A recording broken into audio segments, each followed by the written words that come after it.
Rabbi ighfirli wa liwalidayya amin.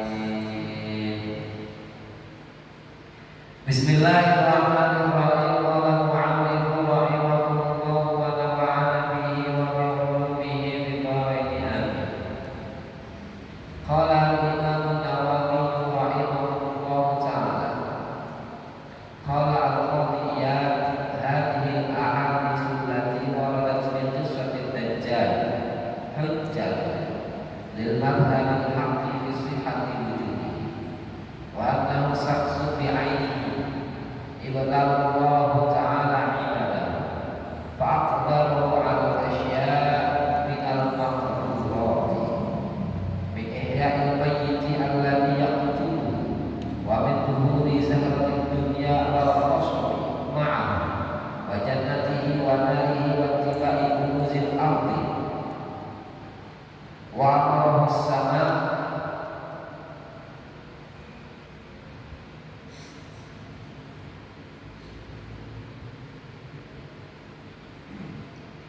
wa amruhu as-sama'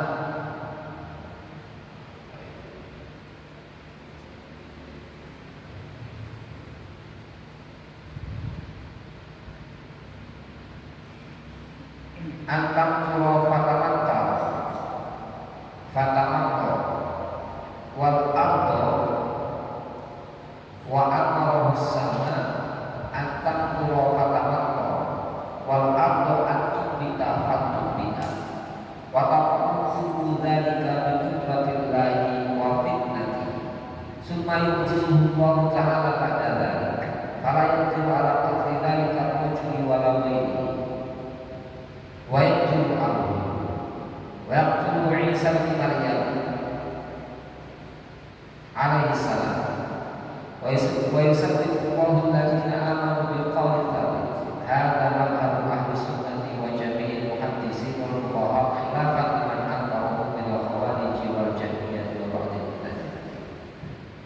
Baik, ini masih tanda-tanda daripada kiamatnya, dari kelanjutan tentang bab fikri amaratin tirobisa, menyebutkan tentang tanda-tanda dekatnya kiamat yang banyak sekali sudah kita bacakan sebelumnya, dan di antara tanda-tanda yang besar itu adalah tentang kemunculan Dajjal. Dajjal ya. Pada pertemuan sebelumnya sudah saya ceritakan bahwa Dajjal itu adalah manusia, bangsa manusia, bukan orang kayak Krato atau Mampir, bangsa siluman, bukan bangsa jin. Dajjal itu memang dari bangsa manusia. Anak pula yang menyebutkan Dajjal itu tidak lain adalah Yahuda Iskariot. Menurut pandangan satu versi, ya. Jadi di antara Hawariyun, muridnya Nabi Isa itu ada yang namanya Yahuda. Yahuda itu dua, Yahuda biasa, Yahuda Iskariot. Gitu. Yang kemudian diserupakan seperti Nabi Isa karena pengkhianatan, karena Yahuda Iskariot ini termasuk murid terdekatnya Nabi Isa, sehingga dipercaya sebagai bendahara daripada keuangan murid-muridnya Nabi Isa. Tapi karena dunianya, akhirnya dia berkhianat dan menjual informasi tentang keberadaan Nabi Isa. Itu. Cuma kalau dalam Injil Barnabas disebutkan Yahuda Iskariot itu meninggalnya dia itu bunuh diri setelah disalibnya Isa yang disalibnya orang lain yang diserupakan dengan Nabi Isa. Ini satu riwayat. Riwayat lain menyebutkan Yahuda Iskariot ini orang yang baik, sehingga kemudian ketika Nabi Isa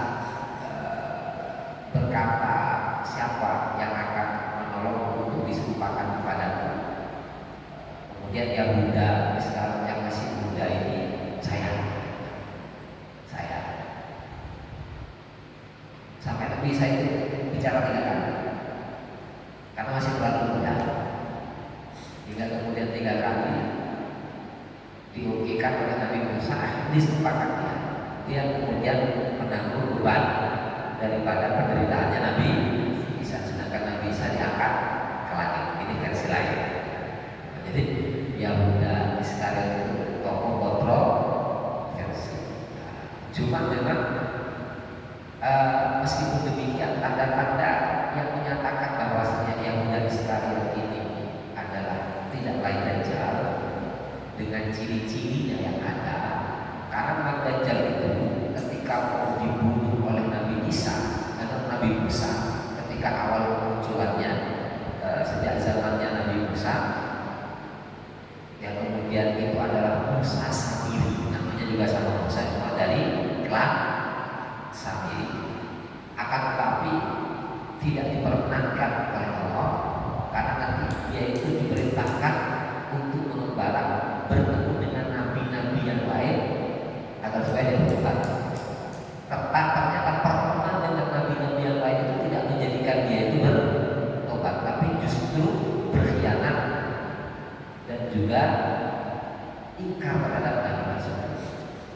Artinya sama Nabi Musa aja ingkar, apalagi sama nabi-nabi yang lain. Hingga pada titiknya pertemuan itu dengan Nabi Isa, berkhianat dengan Nabi kepada Nabi Isa, lalu dia itu disalib. Jadi versi yang setelah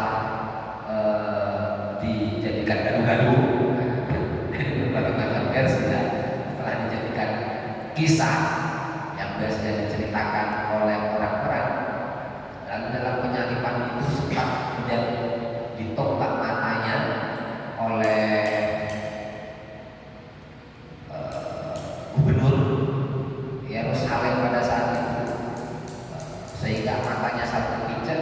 Yang kedua, karena memang diisukan Nabi Isa itu sakti mandraguna oleh orang-orang Yahudi, kemudian memang perintah daripada kaisar Romawi pada saat itu, kaisar Romawi pada saat itu, perintahnya adalah untuk diberikan apa namanya, duri itu ya, itu bukan duri biasa, duri untuk menghilangkan kayak kesaktian atau magic. Atau Nabi Isa itu kan bukan kayak kesaktian atau magic. Nah, sehingga dipakaikan duri yang kemudian duri itu ternyata kepakai oleh Yudas Iskariot tadi. Kenapa kok ditengarai lebih mendekati Dajjal itu adalah Samir yang kemudian berubah menjadi A, B, C, D sampai kepada Yudas Iskariot tadi? Karena setelah penyaliban ternyata jasadnya hilang. Satu. Yang kedua, yang kemudian 2 tahun setelah itu muncul yang namanya Santa Paulus atau Saulus. Saulus itu merupakan kalau sekarang termasuk tokoh yang berpengaruh di dunia. Karena agama Kristen yang ada itu tidak lain adalah agama yang dibawa oleh Paulus. Kalau bahasanya Saulus, dia itu lahir di Asia kecil di sekitar Galata, ya, yang kemudian lahir dari keluarga Yahudi, dididik dengan pendidikan Yahudi, namun kemudian disekolahkan pula ke pendidikan Yunani, belajar filsafat dan lain sebagainya, hingga kemunculan Nabi Isa. Sosok ini tidak beriman, tapi setelah Nabi Isa itu meninggal, ya kan, dia menyatakan diri muridnya Nabi Isa, yang kemudian membangun sebuah pemahaman yang berbeda dengan murid-muridnya Nabi Isa. Apa itu? Bahwasanya Isa itu adalah anak Tuhan. Isa itu disalib untuk menebus dosa. Bahwasanya Tuhan itu ada Tuhan Bapa, Tuhan dan lain sebagainya. Itu adalah agama Saulus, yang kemudian disebut Santo Paulus, di mana agama Isa itu dulu perintah hanya untuk kepada kaum Yahudi, lalu disebar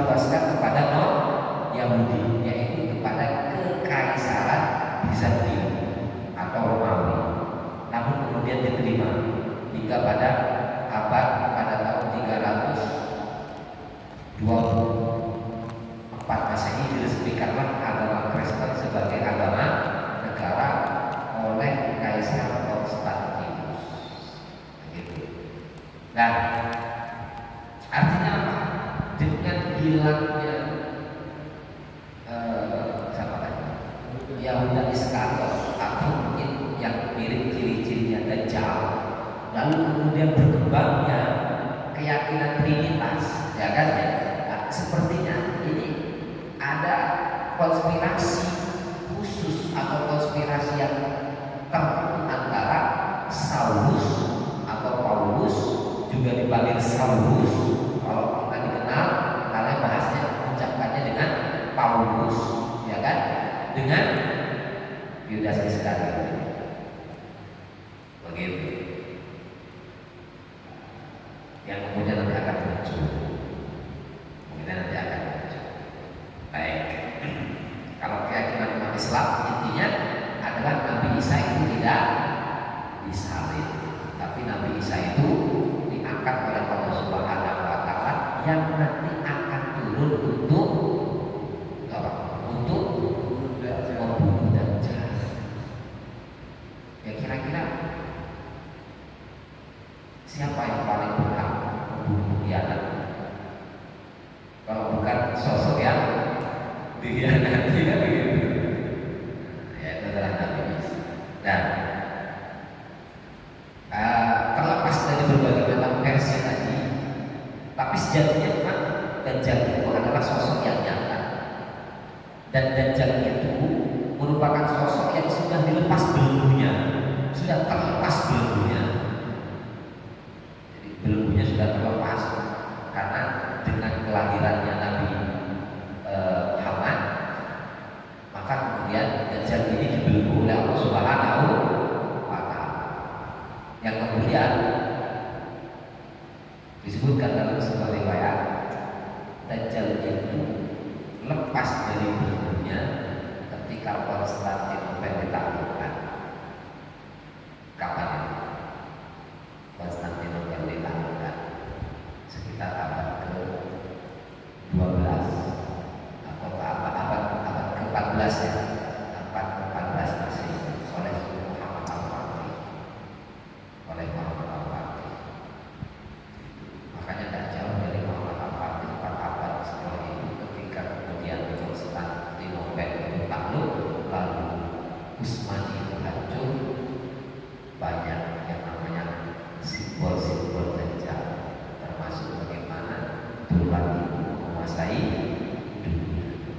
Padahal itu kertas yang tidak memiliki nilai, tapi kenapa diperbutkan? Karena sistem yang sudah dibangun jauh-jauh hari oleh Dajjal tadi. Ya. Kembali pada kitab ini, sudah ceritanya kemarin. Qala Imam Nawawi berkata, rahimahullah ta'ala, qala Qadiyah berkata, jadi Imam Nawawi berkata mengutip perkataan Qadiyah, hadis ini yang sudah disebutkan sebelumnya. Allati waradat fi qissat Dajjal, yang hadir untuk menceritakan tentang Dajjal. Hujjah adalah dalil atau argumen liman habil haqqi, bagi mazhab yang benar, visi hati wujudi, akan kebenaran adanya Dajjal. Wa annahu samsun bi ainihi, bahwanya Dajjal itu memang sosok. Dajjal itu bukan cuma simbol-simbol. Ada satu buku yang dulu saya baca ketika saya berumur sekitar 16 tahun. Saya baca buku tentang Dajjal, simbol setan, karya Ki Haji Daud Asmara Al-Tabaqah. Jadi buku Al-Magidon, karya siapa namanya itu, insinyurnya Pak, yang pakar 3 bahasa itu, saya hatam baca itu kira-kira 2018 ketika saya umur 18 atau 17 tahun. Tapi duit 50.000 mahal, ya, pinjam aja.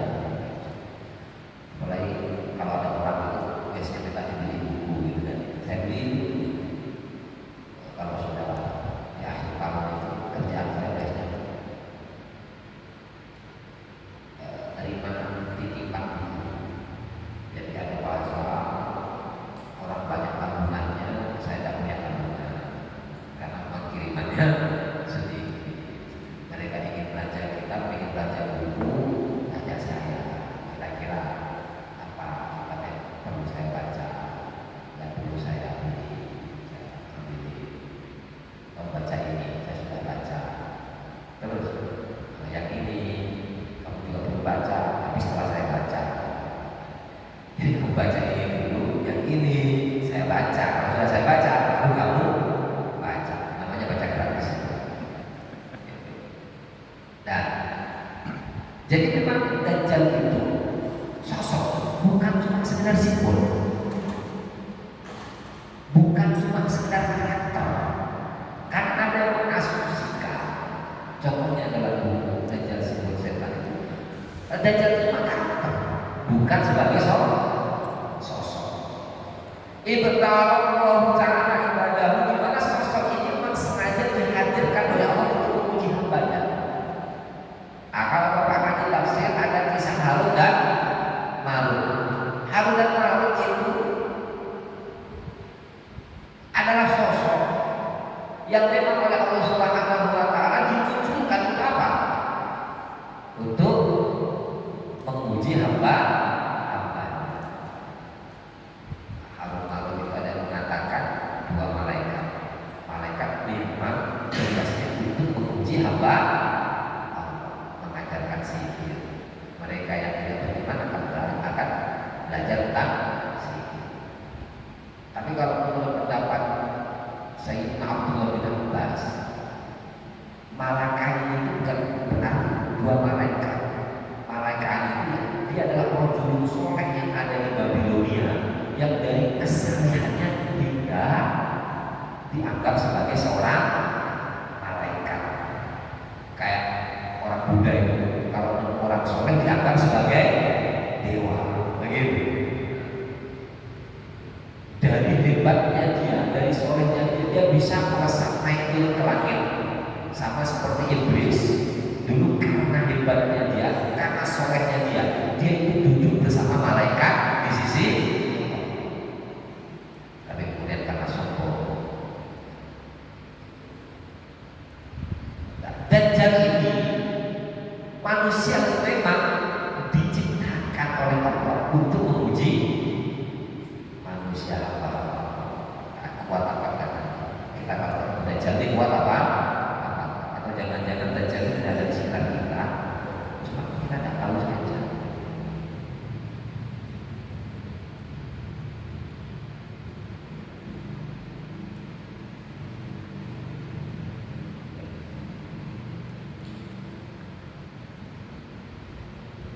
Fa'adahu, lalu Allah memberikan kekuasaan kepadanya alal asya, untuk melakukan segala hal, minal makdurat, dari berbagai macam yang bisa dilakukan, min ihya'il mayyit, seperti menghidupkan orang mati. Hebat ya. Jadi Dajjal itu diberi power untuk bisa menghidupkan orang mati. Allah yang dibunuh olehnya. Wa min duhuri zahrati dunya wa qasamiha, dan juga untuk menampakkan keindahan dunia dan kesuburannya. Yang gersang bisa dibuat subur. Wa jannatihi wa nari, surga dan neraka ditampakkan oleh Dajjal. Padahal bukan surga dan neraka, seakan-akan dari indahnya seperti surga dan neraka, dibuatkan taman-taman oleh Dajjal. Wattiba'i kunuzil ardi, gudang harta di dunia itu dibuka oleh Dajjal. Sampai Dajjal itu bisa wa'amalu sama antutiro fatahakko, memerintah langit langit itu hujan, bisa hujan dia. Kayak Tarara,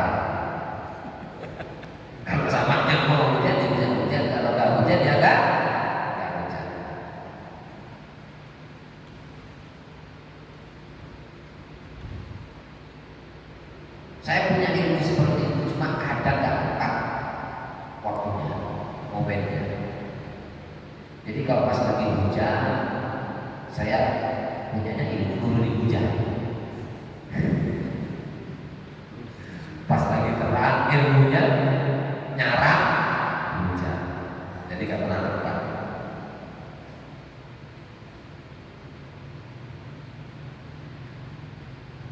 Wal ardo antum ditambahkan bisa menjadikan tanah untuk menumbuhkan sesuatu.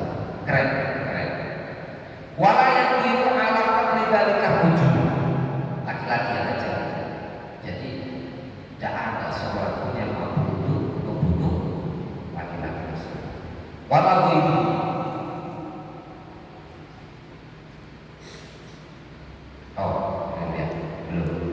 walau mulai tadi kami kudratil lain nanti semua itu terjadi atas kuasa Allah. Ada nama Allah yang kasih izin. Supaya jizullah ta'ala pada dalika akan tetapi kemudian Allah melemahkan kemampuan tersebut. Maka tidak bisa dibunuh laki-laki tersebut. Dan juga walaupun Allah menandingi kesaktiannya Dajjal tadi tidak mungkin bisa.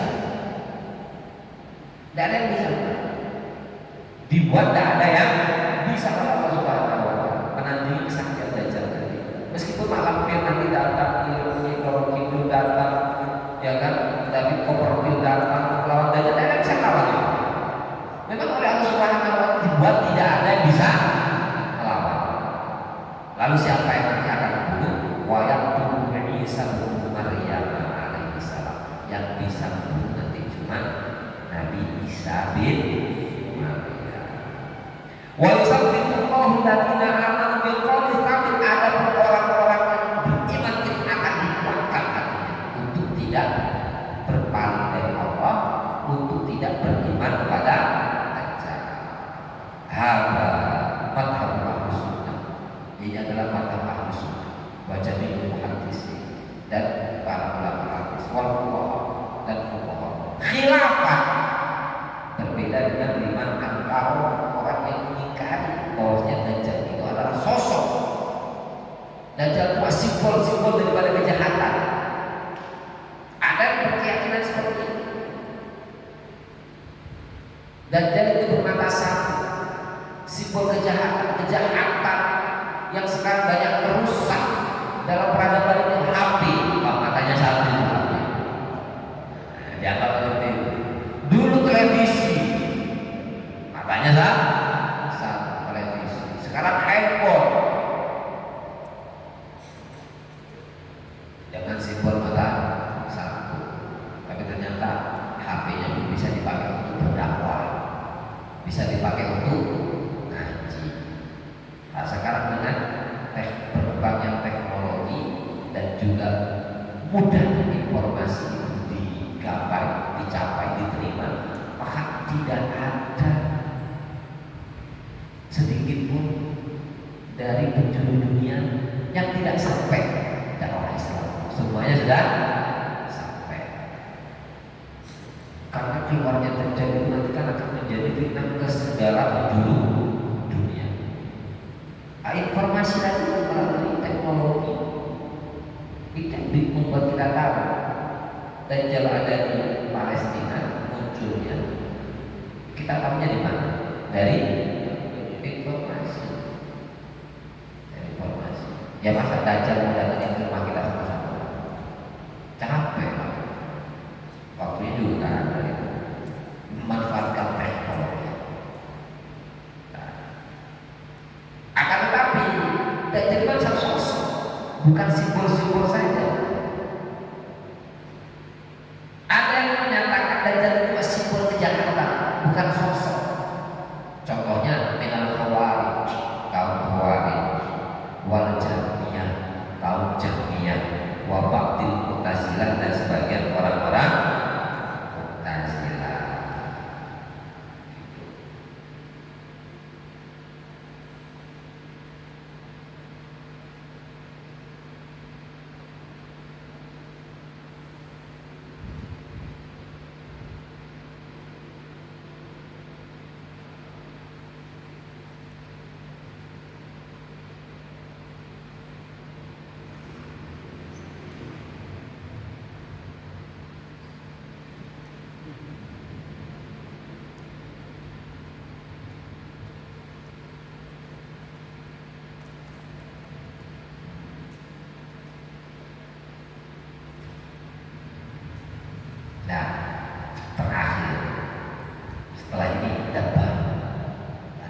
terhadap binatang melata yang kemudian akan menyetekol masing-masing dari manusia. Kafir, mukmin, kafir, mukmin, kafir. Nah, terakhir dari Dajjal. Baik, kita bicara tentang ekonomi yang berkaitan dengan konspirasi besar, bahwasanya pemenang perang dunia kedua itu sebenarnya bukan Amerika, ya enggak?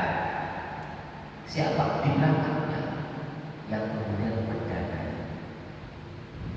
yang kemudian membangun sistem, membangun konspirasi untuk menangkan dan mengendalikan perekonomian dunia dengan yang namanya dolar. Percaya atau tidak? Di mana semua mata uang itu sekarang sudah tidak lagi menggunakan emas sebagai sebagai jaminan. Di zamannya Pak Harto itu sempat bahwasanya mencetak mata uang itu harus sesuai dengan jaminan emas. Bank-bank dulu itu mencetak uang, ya, fiat money, karena uang kertas itu sebenarnya sama dengan surat berharga. Itu ada jaminan emas, sekarang ada jaminan emas. Apa itu? Dolar dijamin oleh pesawat, burung, lil dan lain sebagainya. Tidak mau pakai dolar, gimana? Dihabisi. Qaddafi mengajak semua bangsa-bangsa Arab untuk kembali kepada mata uang emas dan perak. John F. Kennedy berkolaborasi dengan Bung Karno mau menjadikan standar emas itu untuk cetak mata uang. Habis. Maka itu konspirasi besar yang di situ pun banyak simbol-simbol daripada kejahatan Dajjal. Nah, sekarang mata uang kita makin hari nilainya makin rendah. Kalau tidak punya tabungan atau devisa berupa dolar, maka mata uang kita rendah. Kalau semisal mau kembali dengan mata uang yang tidak ada inflasinya, yang emas dan perak, nembak, nggak terima orang-orang yang sudah menguasai perekonomian dunia. Kenapa sistem itu dibangun oleh siapa? Tentunya sosok yang sangat cerdas. Mungkin kalau kita membaca sejarah anak keluarga besar yang tidak mau terekspos, yang mula awalnya itu anak kampus dan lain sebagainya disebutkan dalam sejarah namanya Roosevelt, ya kan ya. Lalu kemudian ada ini dan lain sebagainya. Tapi pengamat atau peneliti secara global tidak lain sistem tadi itu diajari dan dibangun oleh Dajjal. Ya enggak? Ada bicara. Kalau kita sekarang pengen aman dalam perekonomian, ya setidaknya kita memiliki yang namanya tabungan yang paling aman, yang zero inflasi adalah emas dan perak. Tidak ada inflasinya. Tuh ya, emas tambah mahal, bukan emas tambah mahal, tapi nilai mata uang kita yang makin jatuh. Sudah berapa abad uang kertas ini berkuasa? Hampir 2 abad.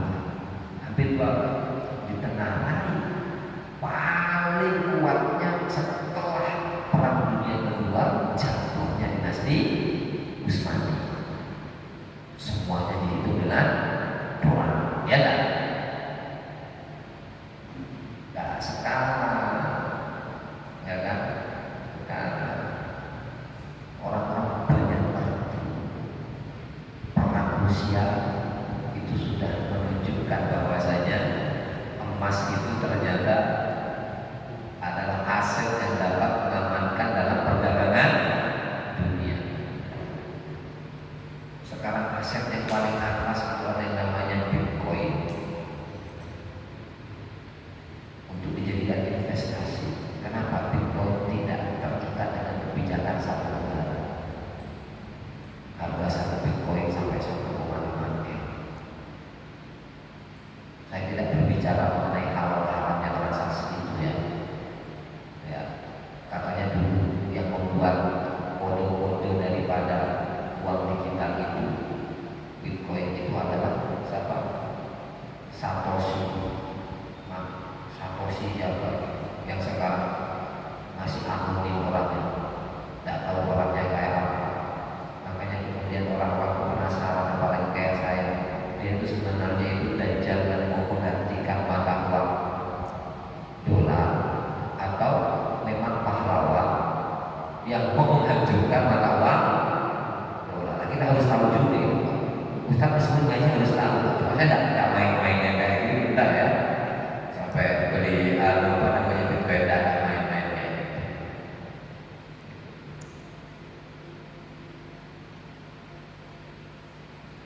Nah, bagaimana kemudian sistem ini hancur?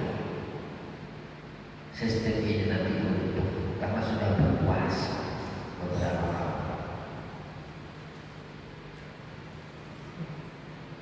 Bisa jadi nanti bersamaan dengan kemunculannya dan Dajjal. Dan kita persiapkan saja perang melawan Dajjal. Tapi kembali kepada opini saya dulu, jangan berpikiran, jangan berpikiran bahwasanya perang melawan Dajjal dipakai panah sama pakai pedang. Kenapa? Habis duluan, nanti duluan.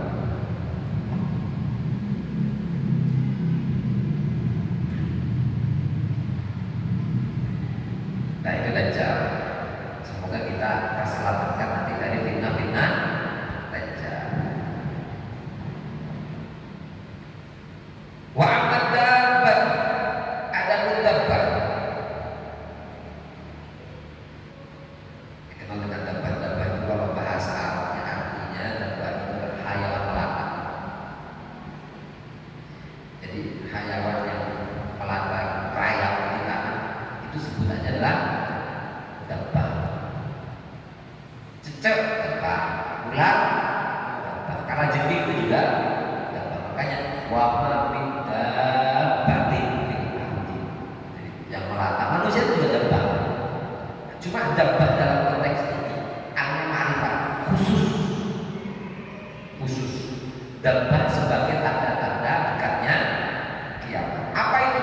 Faqad dzakara al-alam al-khazin fi tafsirihi bi isnad Sa'labi an Hudzaifah bin Yaman radhiyallahu anhu. Al-alim al-alam al-khazin dalam tafsirnya, tafsir Khazin, mengutip dengan isnad dari Imam Sa'labi dari sahabat Hudzaifah bin Yaman. Dzakara Rasulullah sallallahu alaihi wasallam ad-dabba. Rasulullah itu bercerita tentang dabba. Fakultu, lalu aku bertanya, ya Rasulullah, wahai Rasulullah, min aina akhraj? Dari mana dabba itu muncul? Dabba itu nanti muncul dari mana? Keluar dari mana? Jadi dabba itu melatanya di dalam tanah, hingga saat masih di dalam tanah. Kalau nanti keluarnya itu di posisinya di mana? Apa kata Rasulullah? Qala min aqdamil masajid ummatan al-ula. Dari paling agungnya, paling mulianya masjid. Jadi ternyata dabba itu munculnya kira-kira di Masjidil Haram. Wah. Ya kalau gambarannya mungkin kayak kapal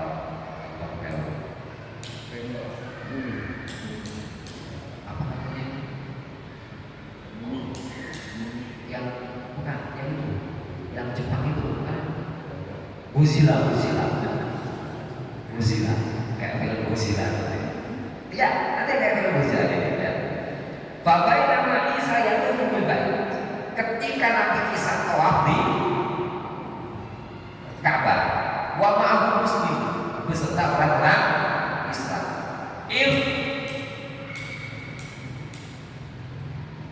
Tatorba bergetar, bergoyang al-ardu bumi. Wa yasyaqu sofa mimma yalihil masjid. Lalu sofa dan sekitar tempat sa'i buka. Tahu kan tempat sa'i kan? Di sisinya Ka'bah itu kan tempat sa'i itu. Sa'i baina sofa wal marwah. Wa takhruju dabban min as-sofa awal ma yakhruju minha. Jadi keluarnya dari sofa. Inna sofa wal marwah min sya'a illa man hajjal baita aw taqwa fala junaha alaihi ayat qawa biha. Faman taqwa khairan fa innallaha syakirun alim. Jadi keluarnya dari sofa. Sofa dulu, kalau saya kan sofa dulu baru nanti akhirnya di mana? Alhamdulillah kemarin Ramadan, pagi punya Ramadan kemarin keluar buah kayak Buziran. Rasulullah mi'atu, kepalanya itu apa bahasa Jawanya berkilat. Kepalanya dan wabar warwish, ada bulu kasar dan bulu lembutnya. Lain ketika model walayakutuhani, dia nggak akan ada yang bisa ngejar dan nggak akan ada orang yang bisa lari.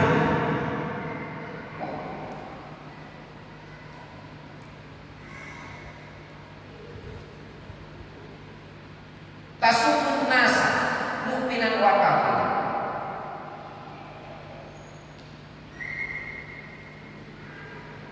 Dia menyengat,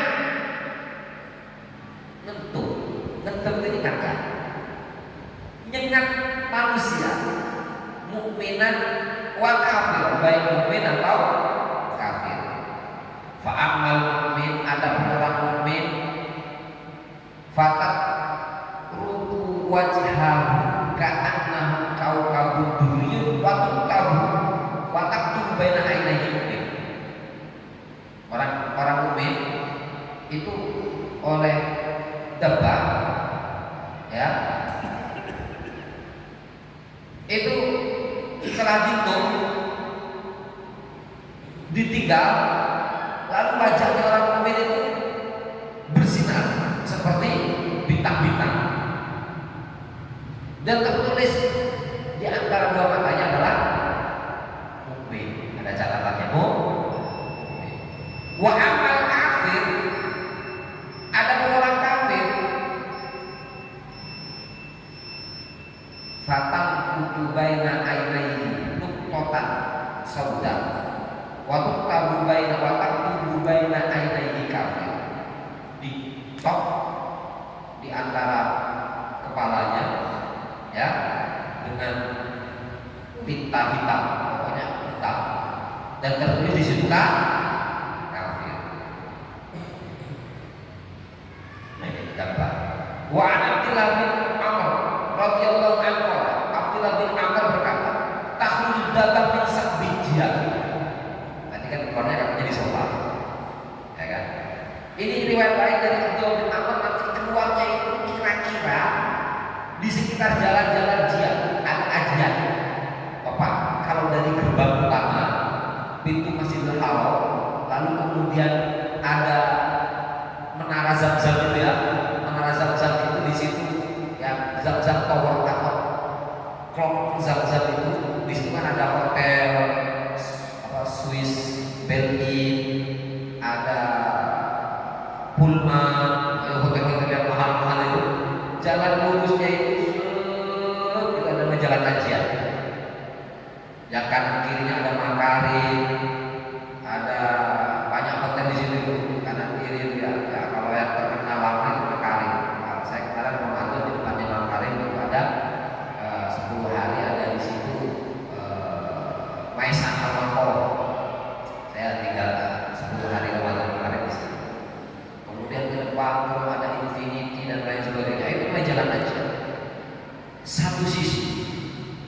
riwayat tadi disebutkan kalau Hudzaifah al-Yaman keluarnya dari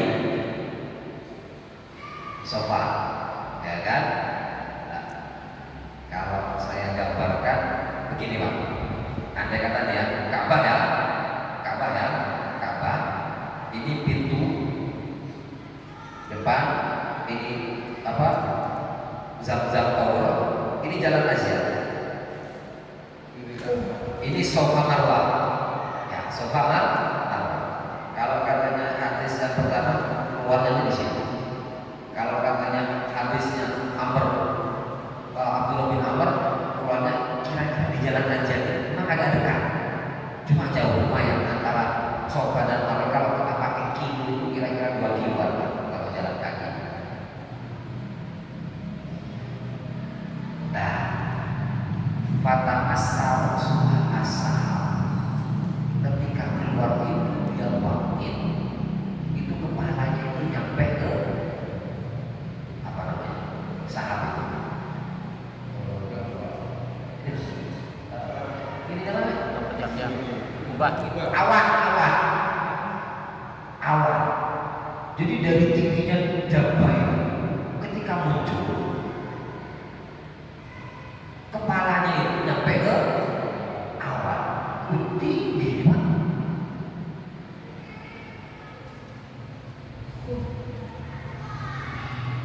Walijlah kakinya di langit. Jadi tingginya Jabal itu kira-kira sampai ke awan. Ini bagaimana kaki ini? Berarti satu sisi nanti kakinya bisa saja ada di sofa, satu sisinya kakinya ada di sekitar jalan Asia. Karena apa? Karena tingginya sampai awan. Betul kan? Ini kalau dibayangkan kira-kira kayak Godzilla. Kayak tapi bukan berarti pas jadi Godzilla. Tidak ada gambaran Godzilla itu ya. Tidak ada gambaran Godzilla itu. Karena memang tinggi, besar berarti larinya cepat, tidak ada yang bisa kejar.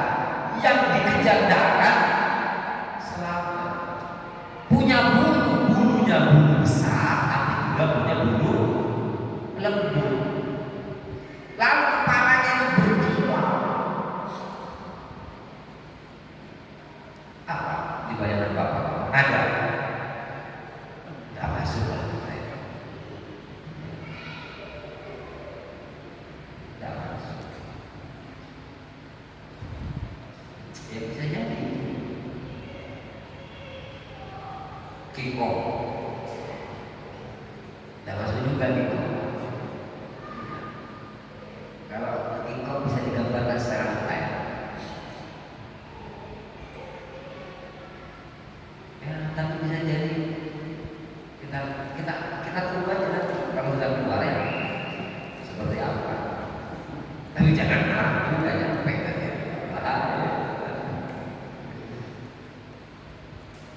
Jadi dunia itu kan sebenarnya kelihatannya kan kecil ya, tapi rongga-rongga bumi luas sekali. Rongga-rongga bumi. Jadi tanah yang kita tempati itu sebenarnya sempit sekali. Lebih besar lagi adalah tempat-tempat apa di rongga-rongga yang ada dalam bumi. Jangankan kita memahami untuk yang makhluk di darat, makhluk di laut aja tidak mampu. Teknologi yang kita kuasai itu memahami kehidupan di bawah atau laut bawah, apalagi sampai kemudian kehidupan di bawah tanah, di rongga-rongga tanah gitu. Yang bisa dibor oleh manusia itu berapa kilo? Mentok 10.000 kilo. Itu pun yang pernah dilakukan oleh Rusia dan di stop karena mengerikan banyak suara-suara aneh. Sedangkan diameternya dunia itu berapa? 1 juta atau sekitar berapa juta kilometer diameternya saja. Tidak mampu kita itu. Nah di dalam itu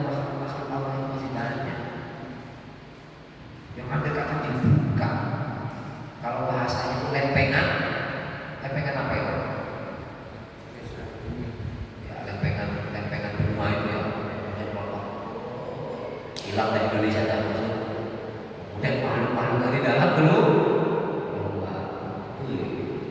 Dasar juga ya. Terlalu berimajinasi lah ya. Terlalu banyak nonton film kayaknya. Tapi peristiwa yang nyata yang digambarkan tadi tingginya itu tidak bisa digambarkan. Kalau sekarang digambar, coba nanti kalau punya Depsik atau AI yang bisa gambarkan, biasanya kan ada AI yang gambar itu ya. Kira-kira dengan ciri-ciri seperti ini jadinya seperti apa AI itu kan digambarkan sama AI. Kira-kira seperti itu. Baik Bapak sekalian yang dirahmati Allah Subhanahu wa taala, ini mukadimah atau ngaji pertama setelahnya libur.